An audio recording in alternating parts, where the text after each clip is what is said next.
The whole assembly of the Israelites gathered at Shiloh and set up the tent of meeting there. The country was brought under their control, but there were still 7 Israelite tribes who had not yet received their inheritance.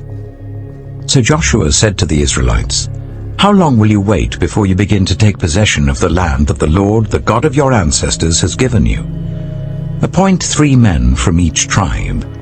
I will send them out to make a survey of the land and to write a description of it according to the inheritance of each. Then they will return to me. You are to divide the land into 7 parts. Judah is to remain in its territory on the south, and the tribes of Joseph in their territory on the north. After you have written descriptions of the 7 parts of the land, bring them here to me, and I will cast lots for you in the presence of the Lord our God. The Levites, however, do not get a portion among you, because the priestly service of the Lord is their inheritance. And Gad, Reuben, and the half-tribe of Manasseh have already received their inheritance on the east side of the Jordan. Moses, the servant of the Lord, gave it to them." As the men started on their way to map out the land, Joshua instructed them, "Go and make a survey of the land and write a description of it. Then return to me, and I will cast lots for you here at Shiloh in the presence of the Lord." So the men left and went through the land. They wrote its description on a scroll, town by town, in 7 parts, and returned to Joshua in the camp at Shiloh. Joshua then cast lots for them in Shiloh in the presence of the Lord, and there he distributed the land to the Israelites according to their tribal divisions. The first lot came up for the tribe of Benjamin according to its clans. Their allotted territory lay between the tribes of Judah and Joseph. On the north side, their boundary began at the Jordan, passed the northern slope of Jericho, and headed west into the hill country, coming out at the wilderness of Beth-aven.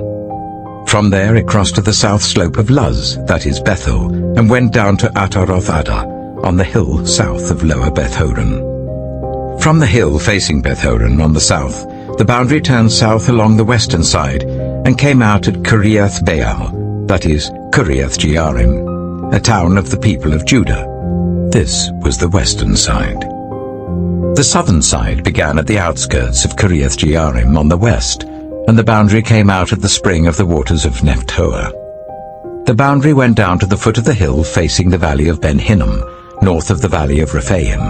It continued down the Hinnom valley along the southern slope of the Jebusite city, and so to En-rogel. It then curved north, went to En-shemesh, continued to Geliloth, which faces the pass of Adumim, and ran down to the stone of Bohan son of Reuben.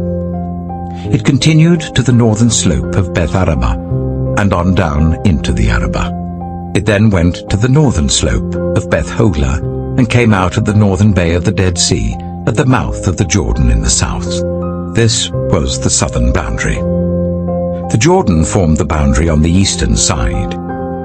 These were the boundaries that marked out the inheritance of the clans of Benjamin on all sides. The tribe of Benjamin, according to its clans, had the following cities: Jericho, Beth-hoglah, Emek-keziz, Beth-arabah, Zimaraim, Bethel, Avim, Para, Ophrah, Kepha-ammoni, Ophni, and Jeba, 12 towns and their villages.